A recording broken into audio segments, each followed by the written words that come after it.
Gallifrey in the constellation of Kasterborous. I hope the ears are a bit less conspicuous this time. You might be a doctor, but I am.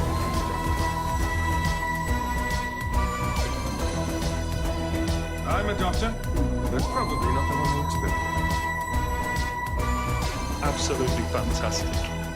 All of time and space, everything that ever happened or ever will.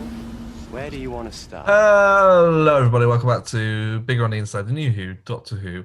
What's On podcast? It's Series 3, Episode 5. Congratulations on joining us. You're amazing. Hello, Harry. How the flipping heck are you? I'm good, Tim. Why are you talking like this week?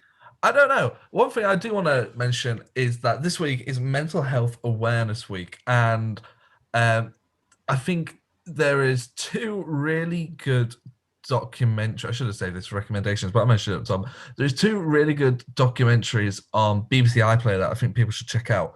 There is, I struggle to remember the names of them, so I apologize, but there is one that came out a couple of years ago with Jessie Nelson from Little Mix, which is a lot about online trolling and bullying. That's really good. And one more recently with Roman Kemp from I'm a Celeb, Get Me Out of Here, and Capital, the British radio station, talking about male suicide. So go and check those out, because they also give really good tips to check up on your friends. As somebody who's lost a couple of friends to suicide as well, it's so important to go and just check in on your mates and make sure everybody's doing okay. So go and watch those if you do have time, because they're super, super great. But Doctor Who, we have so much coming up on the YouTube channel and the podcast feeds this week, don't we, Harold? Absolutely. Well, I don't actually know. You're the one who always finds the news. So this week we are celebrating the 25th anniversary of the Doctor Who TV movie. Coming up on the channel, we have our review of the Doctor Who TV movie. It's the first time we've ever spoken about it properly on the podcast anyway. And we also have a very, very exciting interview with Matthew Jacobs. Now, you might not recognize the name, but you'll recognize his work. He is the writer of the Doctor Who TV movie. He's also the writer of lots of other exciting things, like the Disney movie Emperor's New Groove. So we got to speak to him about what it was like trying to bring back Doctor Who and the cancellation of it and the casting of Paul McGann and Big Finish, and if he's going to return, The Timeless Child. We spoke about a lot, and it's really, really interesting. Also coming up this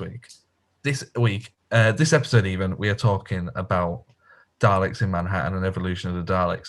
So who better to talk to than Miranda Raisin, who played Tallulah, 2 L's and a H, in all 2 episodes. Now, they might not be your favorite episodes, but Miranda was so lovely. I know, Harry, you weren't there for the interview, but I think, have you had a chance to listen to it? Have I sent you it since?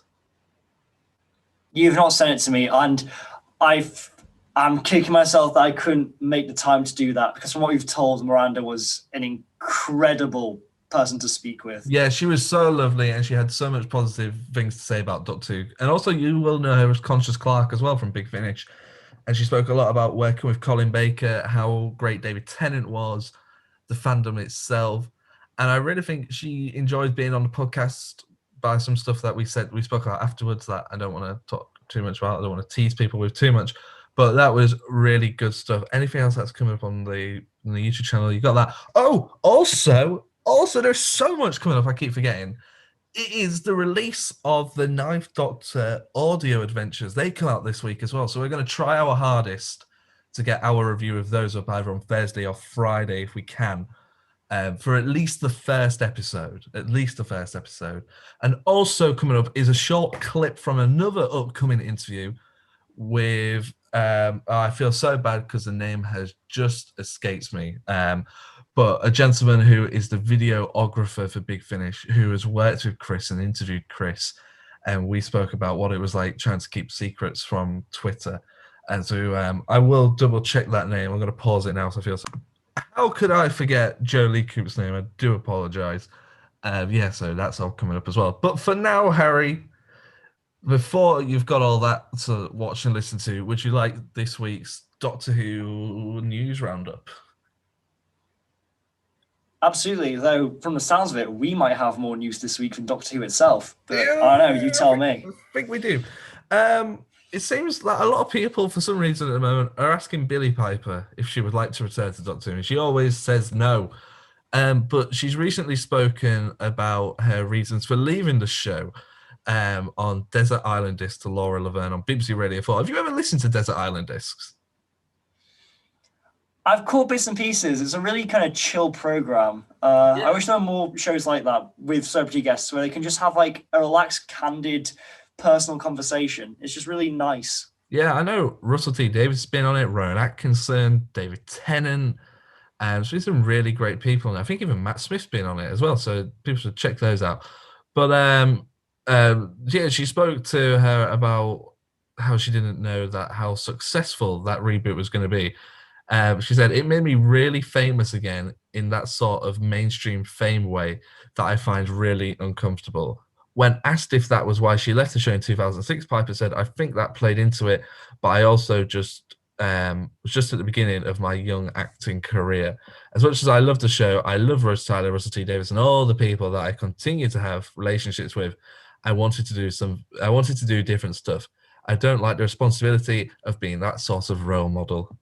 But she did say earlier in the interview, Piper said landing the role of the Ninth Doctor's companion, Rose Tyler, was great in many ways. I was doing what I felt I was born to do on some level. It was very exciting and satisfying time because it was hard to get acting jobs with my history as first a pop star and then sort of this burnt out child star and so on. And also the fact that she was certainly going through the... and she also, I think she slags off Chris Evans at one point. But yeah, I suppose that's not something a lot of people think about, is it? That sort of sudden burst of fame that you must get from being a series regular on a show like Doctor Who, and how that, can really sort of affect how you sort of fall in love or dislove the show, I guess.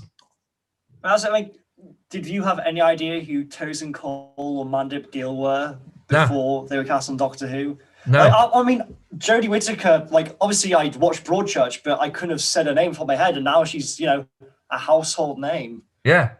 So I think when you're the star, when you're Smith, Capaldi, Whittaker, it's easier because you know what you're getting into. When you're just a companion, I imagine, sorry, that sounds so insulting when you're just a companion, but when you're the companion, you're in that sort of middle ground of, you're not the star and you're not important. You're in the middle where at some point you're going to get replaced and someone else will come along and sort of fill your shoes pretty well, and then so on and so on.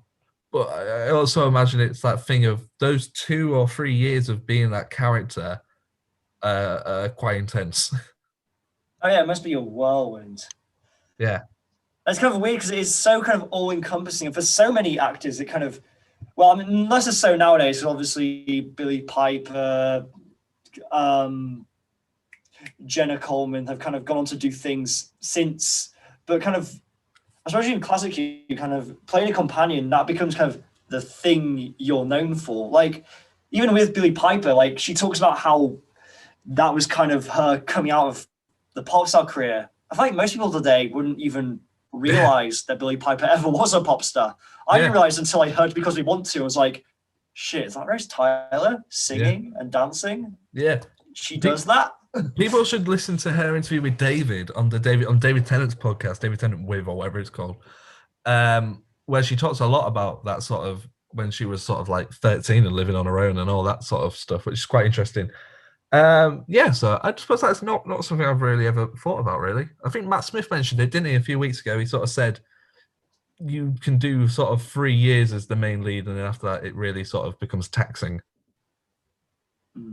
Yeah.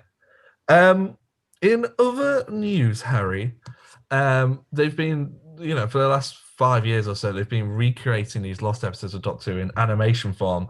And there is a new one on the way. Galaxy 4 was the 4-part story that opened the BBC Sci-Fi show's 3rd series in 1965.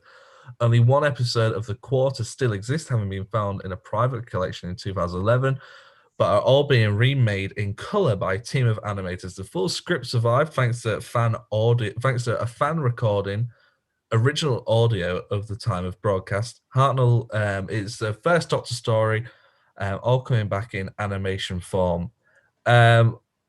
I've got two questions. this- Harry, what do you think of that? I think this is the first Doctor animation story we're getting. That was my question, yeah. And because I know that we had obviously Shada, which was partly remade and re-recorded, and then there's all this Troughton stories, Yeah. which I know were just kind of reanimated. Yeah, it's cool that they're branching into the first Doctor stories, and I hope we see more. I mean, if they keep going at the rate they're going, it won't be long until we have every single classic Who story in a watchable format in some shape or form, which I think, just for completionist sake, will be pretty cool to have. I've not watched or seen any clips of this new one. I don't know if any of them have been released. But yeah. I mean, I don't know, I know that kind of some people have mixed feelings about the animation quality, although from what I can tell, the animation quality of these kind of reanimated recreations are progressively getting better and better. So hopefully this one will look pretty great, especially if it's in color. Yeah, that's interesting. Would you rather it being in color or black and white? That's if we still do we have the original footage of one of the episodes, did you say? One. Well, I don't imagine they're going to be recolorizing that. So I know, would it be a bit of a shift to go from a classic 60s live action TV show to suddenly a color animated story? Maybe when you buy the Blu-ray or whatever, it comes advertised as the animation featuring one originally broadcast episode. Okay. And also I know that I believe that with some of the Troughton stories, they give the option whether or not you want to watch it in color or in black and white. So if you also, you prefer can just put your telly in black and white option. anyway. You just turn the contrast down, you'll be fine. Yeah, so it's not something hard to work around at all. No, not really. I was thinking what would be good is if I feel Doctor Who at the moment, I've seen a lot of people talk about this, and I think even Russell recently spoke about it, is that Doctor Who is lacking in expanded universe stuff. There is no more real spin-offs or anything like that. I think a cartoon series would be great. And you could maybe do like little adventures with the 13th Doctor and, little like 15-minute things with Yaz, just them in the TARDIS chilling or whatever. Or you could do spin-off characters, have their own animated episodes or something like that. What do you think about the possibility of that? I think if you were going to make a Doctor Who animated series, you just don't want to be stepping on the toes of the live action show. You don't want it to be some kind of replacement. Yeah. So I feel like if you were to make an anime series, just make sure that whatever it isn't just stories about the Doctor and their companions, but animated. Do something to make it something distinctly different. So you can justify both of them existing. Because you can imagine some kind of scenario where they make, say, for CBBC, a Doctor Who animated series, and does really well, and some exec thinks, hang on, this is doing really well. It's pulling in views, and it's cheaper than the live show. Let's just ditch the live action show and just make Doctor Who an animated series, which I think is something nobody wants. Well, they almost did it. There was a cancelled animated series, which we will do a video on one day once we're running low on content. But until that day, leave a thumbs up or whatever. Let us know if you want us to do that.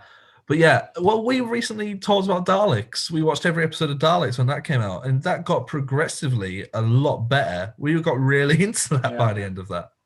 Daleks is cool. Like, I'd be up for another series of Daleks, honestly, because by the end, it was like, cool. And we still don't know. We never found out what what was it called? The Entity?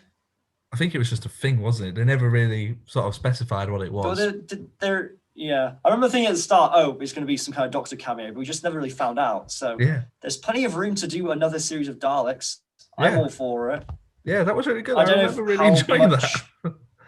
I don't know how much demand there is for another series of Daleks. I honestly couldn't say, but I'd be up for it. I'll put a thing out on Twitter. We'll ask everybody.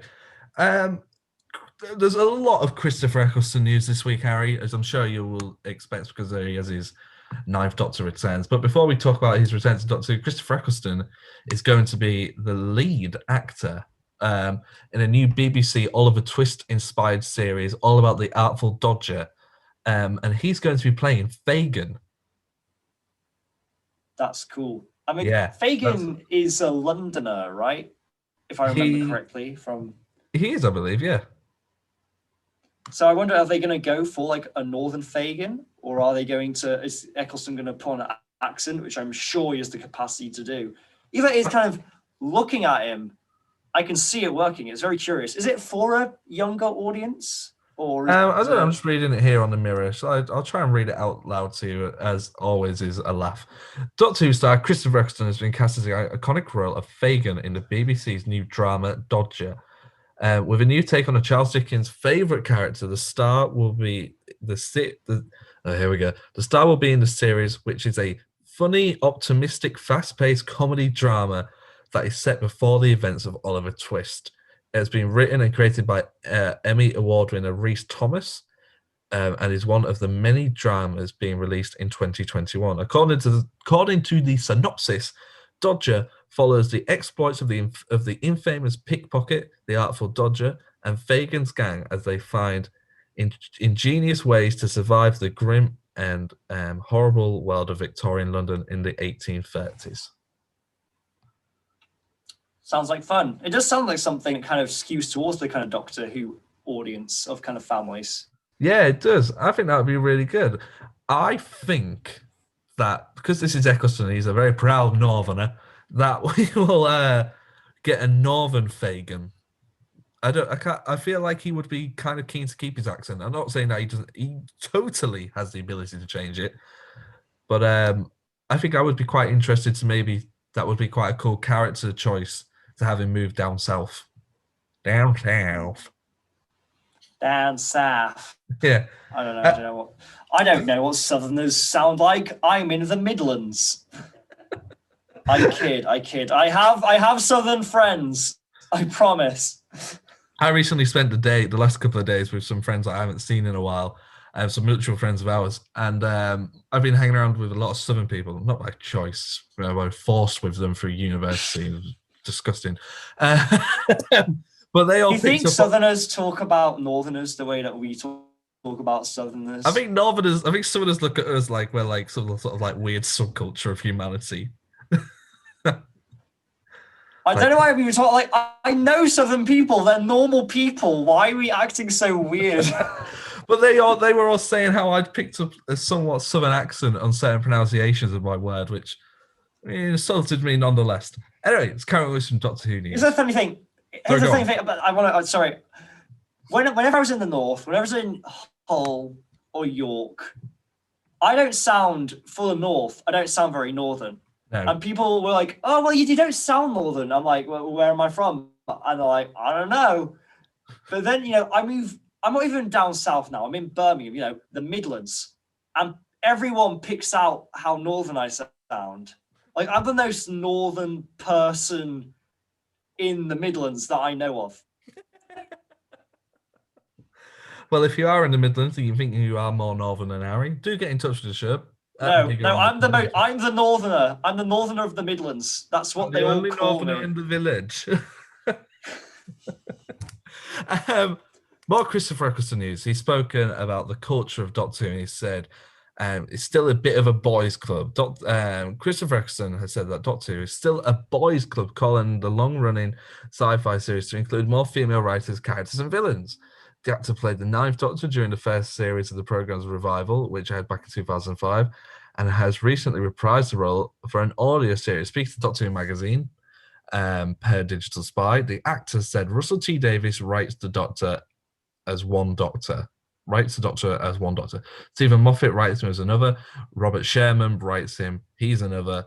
Bit of a boys' club, though. We need to address that. We need some cyber women. We need female writers. We need to address. It needs to be addressed, particularly as the Doctor has such a pronounced. Particularly as the Doctor has such a pronounced. That doesn't make any sense, Chris. Does it? Pronounced, yeah. For what a better phrase, feminine side. Sorry, I've cut him off halfway. As the Doctor has such a pronounced, for what of a better phrase, feminine side, and such an enthusiastic engagement with the female. I've messed up that quote, but you sort of know what I'm trying to say. 100% could agree more. It's no coincidence, or it hasn't been not noted Although by anybody that all. It's very clear that Christopher Eccleston has not seen Torchwood Series 1, Episode 5, Cyber Lady. That's what I was going to ask you. But yeah, it's no, it hasn't been not noted by anybody that all current Doctor Who showrunners are being white middle-aged dudes. So why Yeah. not? It's true. Kind of, we've been paying a lot of attention about the star who's in front of the screen, but yeah, behind the scenes, why haven't we had a female showrunner? I believe that in series 12, the episode with Mary Shelley, I believe that was written by a woman. I think, Yeah, at least, and I know there's surely definitely more than that. I think Rosa was written by a woman as well. So it seems that like Chibnall is starting to bring in more kind of female voices into the writers' room, which I think is great. And also because like stuff like that episode, I can't remember what it's called, the Mary Shelley one, but that's one of like my favorite Doctor Who episodes stories. Like and I think during Capaldi's era as well, there was a lot of female directors. I forget her first name. I believe it begins with a T. I believe her first name is Rachel. I follow her on Instagram. She directed Capaldi's last. She directed Capaldi's last episode, and had done subsequent. Yeah, absolutely. And since then, there's direct episodes of Lois and Clark and Superman and Lois over for the CW and a lot of those big superhero shows as well. So that was a really good catch for the show. But yeah, I couldn't agree more. I think every episode that we've talked about so far in the revival has been, apart from this one, I think Daleks in Manhattan might be a female writer. I believe so. Yeah, I believe it was. Yeah. So there you go. That all pans out quite well. But yeah, Christopher Eccleston hasn't seen Torchwood. I mean, I hadn't seen Torchwood until we started watching Torchwood. And I think even now, as we're recording this, I think I'm at most halfway through Torchwood Series 1. I did watch it and I've forgotten everything. Are we still planning to do a Torchwood video, or? We'll do a big drop. We'll just talk about Torchwood Series 1 in general when it sort of leads up. We're not going to do the Sarah Jane ones anymore, guys, I'm afraid. It was getting to a point where I was having to watch and talk about Doctor Who every single day, sometimes more than once a day with certain people. So it was getting slightly too much, maybe taken away from my job and uni work. So we did have to drop the Sarah Jane Adventures, unfortunately. I'm sure you guys don't mind. Anything you want to say about that, or do you want to move on to the final bit of news I've got here? I mean, like you said, I agree with Chris. While it's good that we're starting to see more women in kind of like the creative aspect, there's always room for more. That's true. Doctor Who Jodie Whittaker says it's too upsetting to think about being replaced. Doctor Who star Jodie Whittaker doesn't want to think about leaving the show because she finds it upsetting, the actress has revealed. This is from the Express. This is a quote from Jodie. To even question an endpoint would be too upsetting. She added, I had this idea that fame from Doctor Who would be like that Notting Hill image of Rhys Ifans, and it isn't. If you bump into a Whovian, it generally makes both of your days. There's something emotionally poetic and very humbling about being in the show because you're a tiny little jigsaw piece of something that is so precious to so many people. So that's a lovely little quote there. Yeah. And also, you can't help but notice that she's spoken about not wanting to leave. Yeah, like I said, firstly, I think it's really lovely to hear that Jodie has been having such a positive experience in the role as the Doctor. I think it's really, people having a good time, and that's always nice to hear. And like you said, I feel like we're getting very, very close to definitive deconfirmation that Jodie will not be regenerating anytime soon, at least in this next series. Well, she does just say it is upsetting to think about leaving. That doesn't necessarily mean to say that she hasn't done it. She just doesn't like to think about it. There's always a loophole, isn't there? Which raises more questions of, did she leave or was she told to leave? The more I hear, the more I'm doubtful that Jodie is leaving this series at all. Same. Honestly, I'm not going to put money on it, but I would put money on her staying for not just series 13, but a series 14 and then regenerating. Yeah.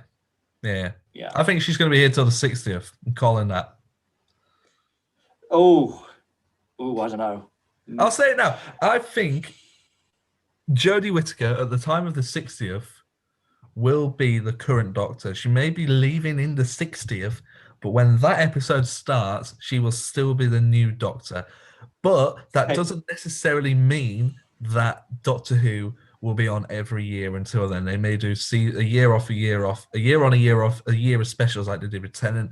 But when that 60th rolls around in 2 years' time, because that's all it is, 2 years, I'm going to say Jodie is still the Doctor. Okay, this is time for our obligatory 60th anniversary special speculation. What if the 60th is Jodie's regeneration episode? Why not? Why not? More exciting than doing a Christmas if you can't match like the massive crossoverness of something like the 50th, the next best thing is having the Doctor regenerate. Yeah. You can't get much bigger within the frame of Doctor Who than bringing in a new Doctor. Yeah, and I think to the general public, who don't watch the show, it's still relatively new that Jodie is the Doctor. I feel if it was to be announced that she would be leaving, people would be like, I swear she literally only just started doing it. I mean, it was 2017. She's been kind of a mainstay for a while now. It's been 3, 4, or coming up to 4 years that she's been the Doctor. Yeah. I think she'll be here for 6. You think so? And now I've said 6. That sounds too many, but I'm saying it. That's 2 years less. That's 2 years less. That'd be like the second long, because Tom Baker was a Doctor for 8 years, right? I think so, yeah. That would be in terms of not episodes, but just time in the role. That would make it a second longest serving Doctor, wouldn't it? Yeah, I think she should do it. Why shouldn't she? She's the first female to do it. You got to make your footprint as big as it can be. And maybe just being the first female actress was a huge footprint. Why not make it even bigger? Yeah, really kind of solidify and normalize the idea of the 13th Doctor.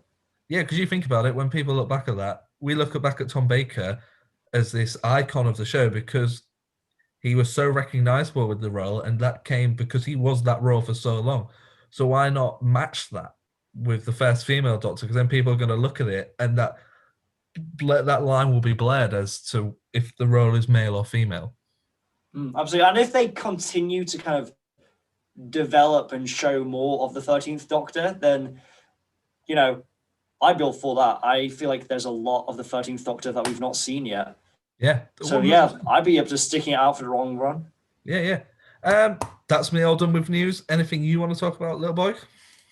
I'm 21. There you go. There's a piece of information you might not know about Harry. I think at the start of Series 4, we should reintroduce ourselves to our listeners. But until then, we're an enigma. Enigma? Enigma. Are we mysterious? I don't feel very mysterious. Do you want to introduce the watch-along segment, Harry? Yeah. So, hey, Tim, you went to New York one time, right? I did. I went with my friend Josh, yeah. It was great. Yeah, what do you call the main bit of New York? Manhattan. Manhattan. Cool.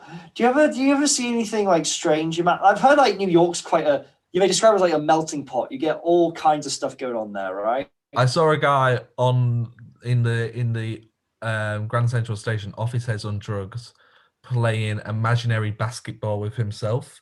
I was sworn at on the ferry around Staten Island because I was told there was nothing to see on the Hudson River. That might be a joke that I've spoiled coming up in the actual episode. I believe I say it later. So everybody laugh twice when I say it again later.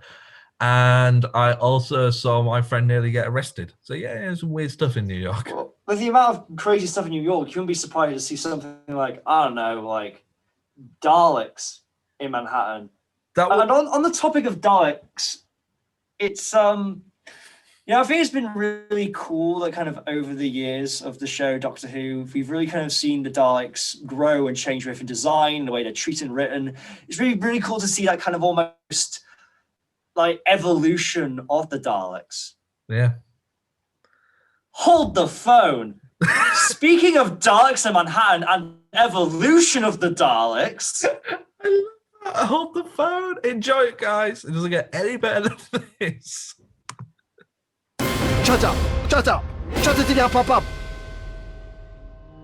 This is the Emperor of the Daleks. I am ordering you to subscribe to the pure and blessed Bigger on the Inside podcast.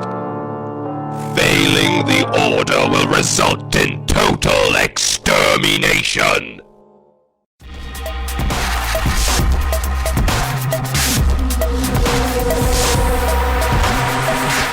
What's the point in having you all? Ah, it's us. It's Tim and Harry. We're here. We're doing the watch along bit. How are you? How do you do, Harry? How do I do? I do pretty good. I do pretty good. Good. For those who don't know, which is everybody, I'm good, thank you. But this is recorded on the 6th of April, so we just had Easter. Did you have a nice Easter? I did. I got a chocolate egg. I got a couple of chocolate eggs, and I think it's fair to say that most of them have already gone. But enough talk about Easter, Harry. Jeez, give it a rest, man. Let's talk about Doctor Who, because we're going to be doing 2 episodes today, and what are they called, Harold? They are Daleks and Manhattan and Evolution of the Daleks, both by Helen Rayner. Yeah, I did write the Helen Rayner's name down, so I thought, I wonder if he's going to remember who wrote them. The first appearance of the Daleks in Series 3. The last time we saw them was in Doomsday with Rose's penultimate death. What do you think about mid-season Dalek appearances? Going back to really what they did in Series 1. I found this actually very refreshing. This story, at least within the context of New Who, ignoring Classic Who, because I've not seen enough of it. Within New Who, this is a very different take on the Daleks compared to what we've seen so far. First of all, it's a historical story, which I have a question about, but I'll get to that later. And like you said, it's a mid-season story. And it kind of, I think because it doesn't have that weight of being kind of the finale of a series, it has the opportunity to allow itself to kind of explore ideas about the Daleks in a way that perhaps it wouldn't be able to do otherwise. Kind of similar to how Dalek in Series 1 was able to. Yeah, I like it. I mean, I should mention straight up from the top, this was meant to be the first note I mentioned. And one of the key aspects that I love about this episode is the brilliant Miranda Raisin, who plays Tallulah. I recently was really, really lucky enough to speak to her about her involvement in these 2 episodes. And she had, from what I can, listen to the interview. It comes out in 2 days' time, if you listen to this on the day it comes out. 13th of March, I want to say. Is that right? January, February, March. 13th of May, sorry. March has already been. Yep, May 13th of May. Well so definitely listen to that. She talks very highly about the team. She tells a really good, fun story about being on set with just her and one Dalek, and what it was like working with David and a relatively young Andrew Garfield. So, Harry, how weird was it for you seeing Peter Parker hanging around in Hooverville with the 10th Doctor? I mean, it's funny that you kind of mentioned the supporting cast, because that is kind of the one thing that struck me about this episode that I hadn't thought about previously, was kind of how it does have a pretty strong supporting cast. You know, like you've mentioned, Tallulah is so much fun, Laszlo, Solomon, and Frank by Andrew Garfield. They're a strong supporting cast, and they all kind of leave an impression. On the subject of seeing a younger Andrew Garfield than we're used to, because it's like he's this young kid and he's in New York, although the character of Frank is from Tennessee, isn't he? Well, I saw an interview with Andrew where he said that the accent is just a generic accent that he did. I don't think when he did it he had any inkling of a location. He might have had like an area in like a north or south or whatever, but I don't think there was a state or a capital in mind or whatever. Yeah. I quite like his involvement. So it's basically, in many ways, he's doing... Sorry, go on. No, I was just saying it's kind of bizarre how in so many aspects this does kind of foreshadow one of the roles that he's kind of, many people will know him for playing. Yeah, the guy in The Social Network. Let's go back to the start of the episode. Great film. To be fair, I'm going to be honest. I rewatched this episode for my interview with Miranda, which I think I recorded over a month ago now for sure. So I sort of half-assed rewatched it again for this.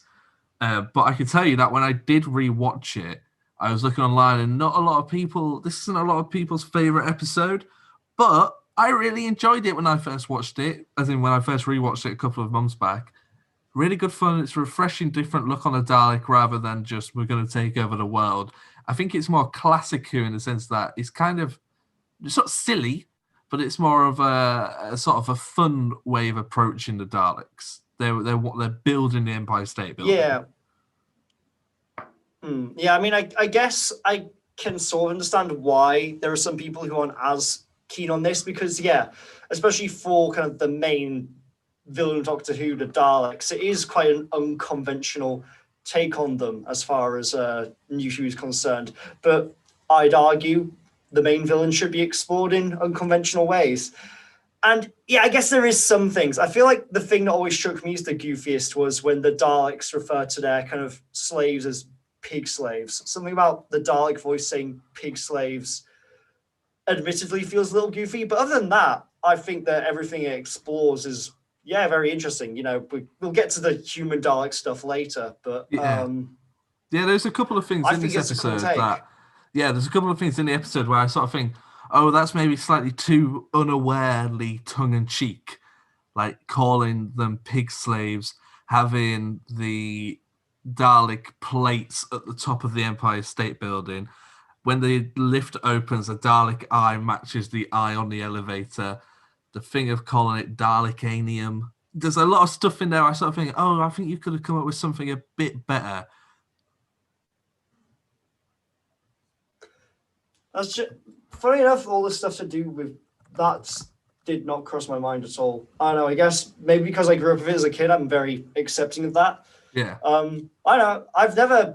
I had a big issue with that in this episode. I'm just seeing what other Doctor Who episodes Helen Rayner has worked on. Oh, she did Daleks in Manhattan, Evolution of the Daleks, the Sontaran Stratagem, and the Poison Sky, and then did Ghost Machine and The Last Man for Torchwood, and she's been script editor on a lot of episodes as well. Hooverville. Makes sense. Sorry, she did the Sontaran. That makes sense that she did because talking about how there's some slightly silly elements. I remember that when it got to the Sontaran one, she really leaned into that kind of silliness. But I feel like that's not until next series. But from what I remember, the Sontaran two-parter kind of really just embraced that slightly silly side a bit more. Yeah. So it's interesting. You can kind of see that originating here a little bit. One thing I do want to talk about is the music in this episode. I'm not just talking about Murray Gold's score. I mean, the actual songs that they play in the episode, it's different for Doctor Who to do that rather than just rely on Murray Gold's score. You get songs of the era, not playing as, just in the scene background music, but actually as the score of the episode. I think it's really good. And I'd like them to see it, like them to do more of it. And I know they've done bits of it with Whittaker's era, but when they've done it with Whittaker's era, it's been modern songs to sort of reflect the feelings of the character. But I like it when they go to a historical place and the music that plays within the episode, not as part of the story, but in the episode, through the editing, is music of that era. Especially because in this episode, we actually had a full-on musical number in the middle of the episode. Yeah. What do you think to that? It's very Johnny Be Good.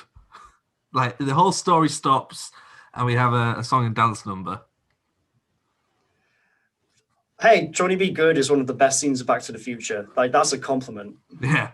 I know when I spoke to Miranda, we spoke about that, and then she does tell some interesting stories of when the album version of the music came out. So definitely go and listen to that when it is out in a couple of days. The Doctor, he's wearing his blue suit. The blue suit's back. what did we have last week? We had the brown suit last week, the brown suit before that. So this is only the second outing of the blue suit. And even when I see it, I still like it. Even though I'm so used to it, I still go, oh, it's the blue suit this time. Mm. Yeah, I mean, doesn't Tallulah at one point make a comment about the suit? Yeah, she does, doesn't she? It's when she's talking to Martha and she says something about the way he looks. Now, I wanted to talk about that scene because that seems like a reoccurring thing in this series, is where characters think that the Doctor and Martha are an item, and the Doctor's never usually there when those conversations are happening. And Martha usually then has to explain that she does fancy the Doctor, but he just does not notice. I slightly feel that to an extent, those scenes feel slightly forced compared to the scenes that were similar to that with the 10th and 9th with Rose. Well, I guess it's a tough comparison for me because obviously when it's Rose and a Doctor, that was always a very clear mutual feeling. Whereas I guess when it's a one-way unrequited love, it's more difficult to have scenes where the character can express those feelings without, orchestrating a situation in which they are separate from the Doctor and having a conversation with a side character. Yeah. Talking of side characters, terrible transition. My favourite Dalek Sek, is back for what at the time was his last appearance. The Court of Skara. That's a really cool little niche group of Daleks. I wish that had been a more longer running thing, because I do think it is more menacing having 4 or 5 evil Daleks rather than billions. Do we? Because I actually have a question about this, because I don't know if this was something that was explained in the episode, I just missed it. How do the Daleks travel through time? How did the Court of Skara get to 1930s New York?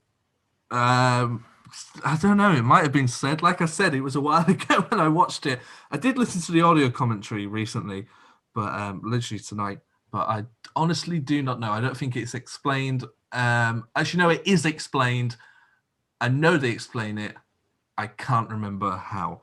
I'm going to say they got on a time-traveling bus and they all bought individual tickets and they sat at the back throwing paper aeroplanes and talking to the driver. They were stepping over that yellow line. That's a big no-go.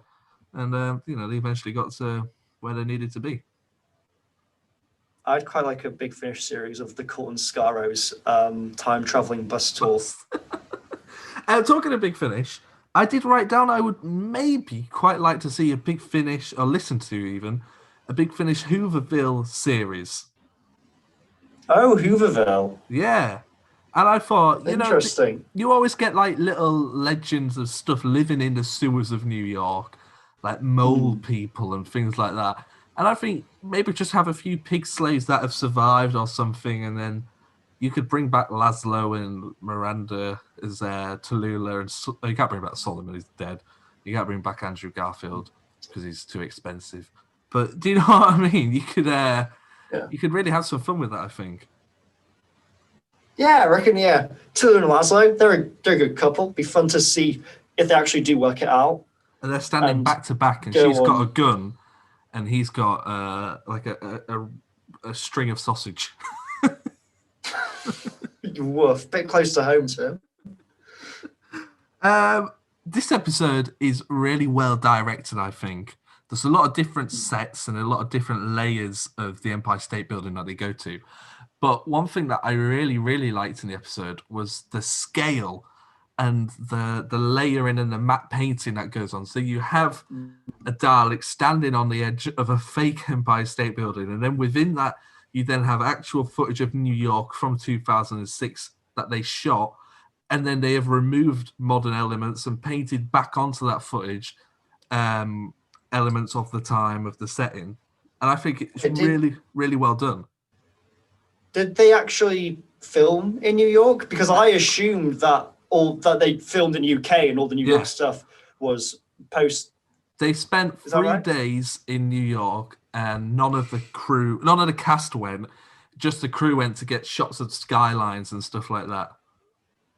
Right, interesting. Because I was going to ask, because That surprises me, because the thing that kind of I kept thinking of watching this episode was that obviously when we get to Series 7A, they actually were able to go to New York with the cast and film properly. And the way you've talked about it just then, I always get the impression that maybe you prefer this kind of more creative solution to them actually shooting on location. Yeah, I guess so. I mean, when we get to Series 7, it'll be interesting to see how I feel about that. But I do like... Okay, so this from memory, I remember Series 7 sort of being set in New York for the sake of it being set in New York. It was like, oh, well, we can afford to go there and they're going to let us go, so we will go there and we'll put the Doctor in Central Park and it'll be cool and it'll look good. Because, look, it's the Doctor and he's running around in Central Park. Whereas this one, it just so happens that the story is set in New York, but New York isn't so much a character, you know, it's not a gimmick. It serves a purpose. And it's like, so I feel like you're not blindsided by it. Are you suggesting that the Statue of Liberty being a weeping angel isn't justification enough to film in New York? We'll have to wait and see. But I've always preferred the more indie homemade style of Doctor Who, where it's like, this was actually shot in Cardiff and this is how we did it, rather than, look, it's Matt Smith sat on a rock in Times Square for in Central Park for no reason. That said, yeah, Central I know what Park you mean. is It's kind lovely. of, yeah, but I know what you mean. It kind of feels less like blockbuster ambitions and more kind of reminiscent of kind of that classic Who way of working with things. Yeah. The ending of this episode, in which we get our look at the human Dalek, that's an amazing prosthetic, isn't it? That looks creepy and horrible and squidgy. I want to poke it. Yeah, the prosthetics in Doctor Who, especially stuff like kind of the squidgy, fleshy things, stuff like the Jadoon, the Daleks, and now this human Dalek, they always look so good and they still hold up really well. Yeah. And that is like, I mean, I remember when I saw that for the first time as a kid, I was like, I didn't know what I was looking at. I was like, I remember thinking like, ugh, like being just a bit repulsed by it, because it is just like this creepy, it's like, ugh, no, go back inside the shell. The shell is like cool. Ugh. I remember having one of the voice-changing helmets, and I think I've still got it. And I remember wearing it once, and my uncle came around, and he was like, "You've got to take that off. It's disgusting." And my uncle's like, was a human big Dalek. dude. I remember that there was actually a human Dalek sec thing, wasn't there? Yeah, I've probably got Like it. I a have to dig it mask. out. Yeah, it was great. I'm going to be honest, I've kind of run out of notes. I have one more note, because normally what we would do is we would go, okay, now we're doing episode 1, then we're going to do episode 2. But because these episodes are kind of quite similar, we've kind of just blended it all together. Was there anything from Evolution of the Daleks that stood out to you? I kind of wish, did all of the human Daleks die at the end? Sort of. Yeah, they did, didn't they? Yeah. I feel like that's kind of a missed opportunity. They could have really done some, expansive, big finish maybe. I feel like if I had a pound for every time we mentioned something being a potential big finish spin-off in this podcast. But that's the way Doctor Who is. Like, there's so many opportunities to kind of expand this world beyond what we follow. Yeah. And part of me wonders, they could have let one of those human Dalek Time Lord hybrid things go. Could have let that be something that exists in the background. Yeah. One issue that I have with these episodes is that, and I really noticed it in Evolution of Daleks, is there is a lot of standing and talking rather than running and shouting. There's a lot of, I'm going to stand here and explain this in a conversation to you, what is happening now. So the Doctor and Martha will have a minute conversation where they stand and talk. The Doctor and Solomon, the Doctor and Andrew Garfield, and so on and so on. And there's a lot of sitting around and talking about what's going on. Whereas what would be better is that happening on the way to another location within the episode. Like running down corridors, telling each other, explaining stuff in the heat of the moment, rather than okay, now we're going to sit down and we're going to listen to Solomon's story, and then we're going to listen to Tallulah's story, and then we're going to find out a bit more about Laszlo through this. You know what I mean? And it really became evident in Evolution of the Daleks, where the Doctor's talking to the human Dalek, and they both stood there for like 2 minutes, just chatting away. I was thinking, oh, you could have done something a bit more interesting with this. Well, I don't know. How much can you do with those Daleks? Like, you can't exactly... I mean, I guess you could orchestrate some kind of Dalek chase sequence, but it's quite hard to do with that.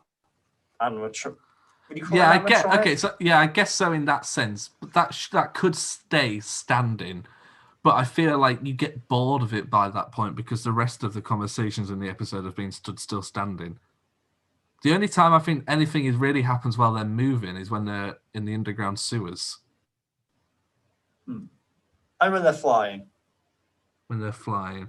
Oh yeah, but then again, the Doctor's just stood there, and the Daleks are flying, but they're flying in one spot. It's not like they're whizzing around the New York skyline or, doing donuts around the Statue of Liberty or anything like that.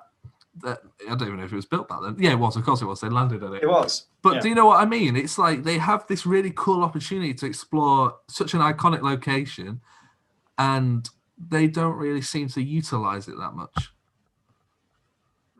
Yeah, I mean, maybe that's again a budgetary thing that they were only able to do a couple of kind of key locations, such as the Empire State Building and Hooverville, and they wanted to instead kind of really hone in on those. And perhaps because they wanted to really hone in on get those detailed sets, they weren't as expansive, and so you couldn't have that same kind of really moving about kind of thing.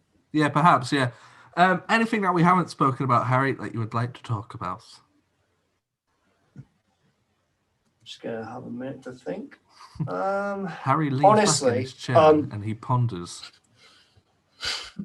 Honestly, it's been a good few days, maybe upwards of a week since I watched this, because I thought we were going to record it sooner than we ended up recording it. That's true. We had a few interviews to record. We did. Those are going to be good. I mean, it's already known. Johnny Morris, that's out tomorrow. The Doctor Who writer for the Doctor Who TV movie. We talk about everything. That's out tomorrow. The day after the Miranda Ray. When you say tomorrow, as in the day after this. That kind of tomorrow. Yeah. Not as in the tomorrow in which we're talking right now. The tomorrow of the tomorrow of the future. God, all this timey-wimey stuff to keep track of. There was a lot to keep track of, Harold, and I hope you managed to keep track of a lot of stuff, because right now, Harry, it's time for the quiz! You, not me. I hate being patient. Patience is for wimps. Oh, heck! I feel like I'm going to get a minus point. Well, I don't have any questions for Evolution of the Dalek. I only have 3 questions, and they're all from Daleks in Manhattan. Okay, so question 1. If I get any of these right, it's nothing short of a miracle. Question 1. What flower does Laszlo leave for Tallulah at the start of the episode? Can you remember the colour? Harry is thinking. Scratching his face. Petunias? It's a red rose. A white rose. It's white. I think it's a rose. No, it's not a rose. I don't know. I said. I'll give you a point because neither of us are completely sure about that one.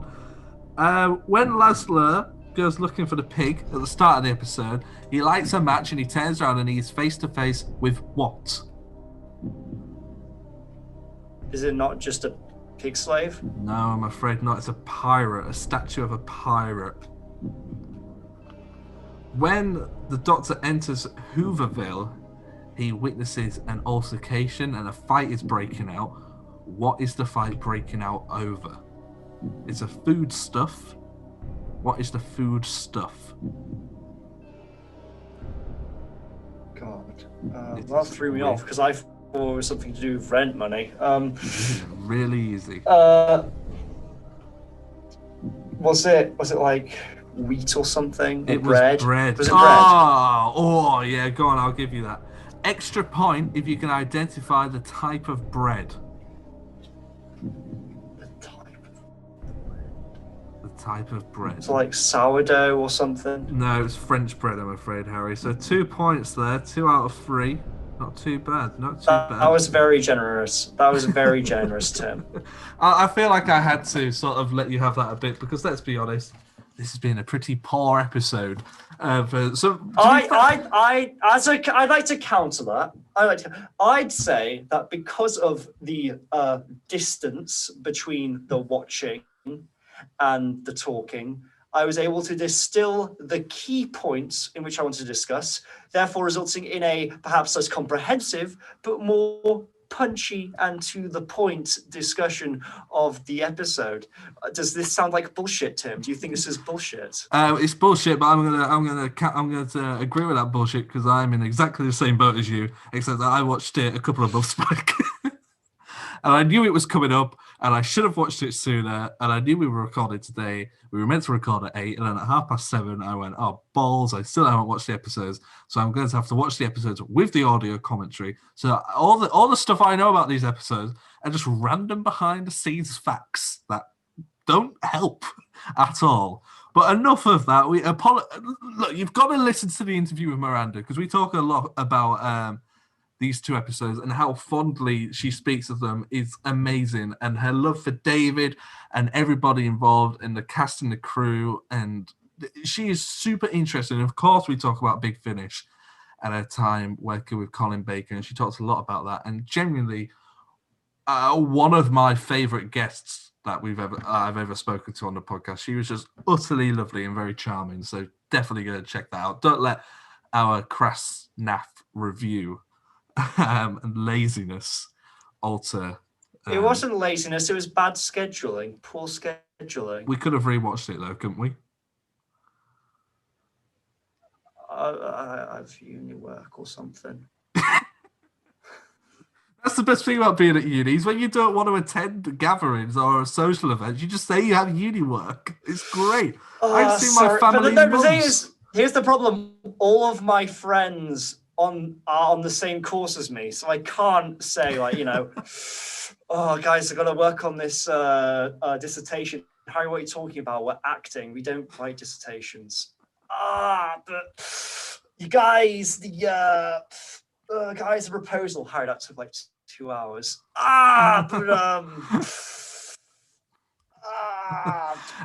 Harry, there's no escape from being social. Do you have anything you would like to recommend? Before I go, I just want to tell you you were fantastic. Yes, I do. Go for it. Last night, I watched The Godfather Part 1 and 2 for the first time. Hey, it's related. They're in New York sometimes. Okay. They are very good. I don't know if you've seen the Godfather movies. Yeah. But they're all right. They're all right. This Coppola guy, he might be onto something. I also watched Apocalypse Now. There's lots of films I haven't seen, but I feel like I have seen because I've watched the Simpsons episodes where they parodied them a lot. So like The Shining. I knew the story of The Shining before I watched The Shining because I'd watched the Simpsons Halloween special where they have the shinning. Yeah, but the original film is always so much better, and it makes those parodies so much. I've today watched I think it was a compilation of Simpsons scenes that parody The Godfather, and it was if I hadn't seen The Godfather, I wouldn't have realized some of those scenes were even parodies. Oh, really? yeah, really. Okay, I would like to recommend. Okay, so by the time this goes out, this will be old news, but unfortunately today on the 6th of April, we found out that the amazing actor Paul Ritter had passed away, who I think a lot of people our age know best as Martin Goodman from the Channel 4 comedy. Literally one of my favorite sitcoms of all time, Friday Night Dinner. So my recommendation is going to be Friday Night Dinner, written by the amazing Robert Popper, who worked on Peep Show, and he's just amazing. And I'm going to go back and watch it tonight, some of those episodes, because Paul Ritter is utterly amazing in it, and he's just so funny. And I really, really enjoy it because over lockdown, I went back home and I just lived with my mum for a year, which can be quite, it's not something I was particularly that looking forward to. Not because it's quite an intense situation to be in, but we started watching Friday Night Dinner, and I think it's one of the only programs in a long time where we've both really, really enjoyed it. And when those new episodes were coming out at the start of the first lockdown, I want to say, we both would sit there on a Friday night and watch them on Channel 4. So I am recommending Friday Night Dinner, which I think is available on all four. It should be, yeah. All four's great. Yeah, definitely. If you're in the UK, definitely check out all four. You literally make a free account. You can watch so much stuff on there that it's not always Channel 4 stuff as well. There's a lot of Adult Swim stuff, I know, for one. Yeah, so definitely go check that out. Anything else, Harry? Anything else that we haven't mentioned that you feel that we should say? No, I feel like we've said what we have in us to say. I'm very tired as well. I need some lunch. Thank you very much for listening, guys, to this shorter episode. Maybe we did a longer news segment to compensate for this part, but we probably didn't.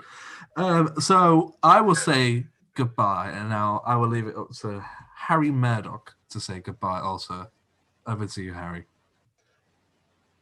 Bye. Ooh, I didn't like that. I was going with something slightly New Yorkish because I feel like I need to work on that one. How do New York people say bye? I've never been. You've been to New York more than I have. So yeah, I went to New York, and one of my best friend he got like searched at the Statue of Liberty. Like he got like gunpoint. It was horrible. But yeah, a lovely city. So maybe I'll talk about that another time. Bye, everybody. Make sure you subscribe to the official Bigger on the Inside podcast.